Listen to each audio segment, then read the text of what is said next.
This article is part of The Guardian's 2018 World Cup Experts Network, a cooperation between some of the best media organizations from the 32 countries who have qualified for Russia.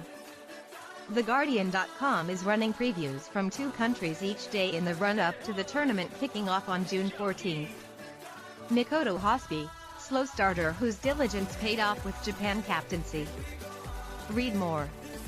Japan decided to part ways with their manager Vahid Halilhodzic in April, just 2 months before the World Cup, and as such, it becomes an extremely difficult task to analyze the tactics that the national team will deploy this summer. The 3 warm-up matches immediately before the tournament, 2-0 defeats by Ghana and Switzerland, followed by a 4-2 win over a young Paraguay side, involved an awful lot of experimentation. And predicting the first 11 still involves plenty of guesswork. The 63-year-old Akira Nishino, chosen at the last minute to take Japan through the tournament, is a veteran coach with years of experience in the J-League.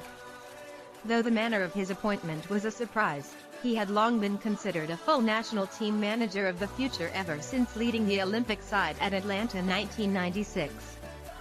There he took an under-23 lineup without a single overage player to a memorable victory over a Brazil team that included Ronaldo, Roberto Carlos, Dida, and the overage players Rivaldo, Bebeto, and Alder. This match, starring a young Hidetoshi Nakata, has gone down in Japanese football history as the Miracle of Miami. Yuri Osako.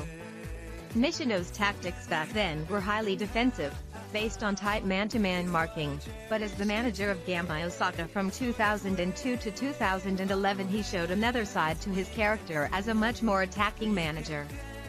In 2005 Gamba won their first J-League title with a highly aggressive approach, and the club also went on to win the AFC Champions League under his management in 2008.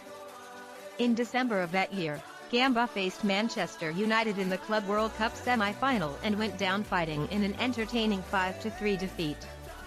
Nishino himself has said that he prefers this more attacking approach, but at the same time stresses that it should not go as far as all-out bonsai attack. As he showed at the Atlanta Olympics, he will still take the pragmatic option when faced with a significantly stronger opponent. Upon his appointment, the new manager declared that he wished to return to a more Japanese style of play, which suggests an emphasis on speed and agility, hard work and endurance. He also said, "I don't want to place restraints on individuals."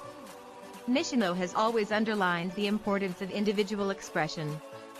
And in contrast to Halilhodzic, who preached rigid discipline, he will likely give more freedom to Japan's attacking players in particular. This could prove to be the Samurai Blues' biggest strength, but also their weakness.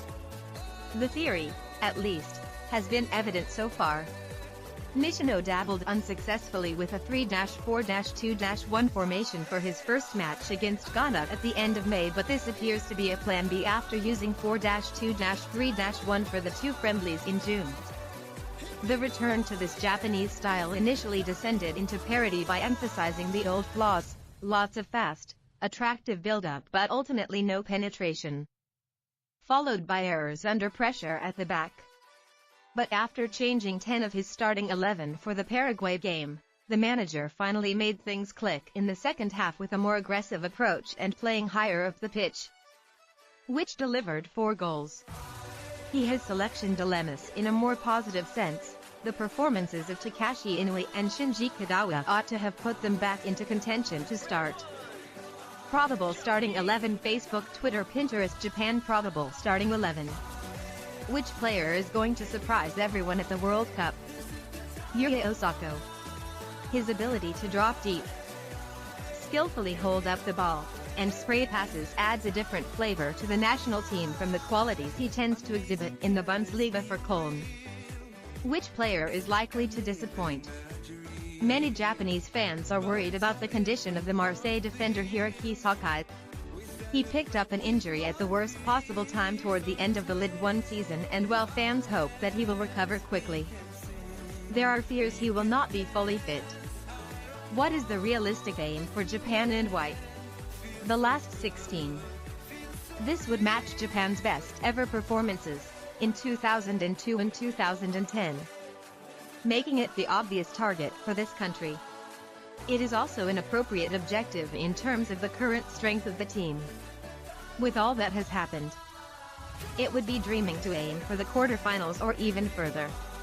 Akira Nishino bought our rights for Futbolisto English translation and additional text by Ben Mabley.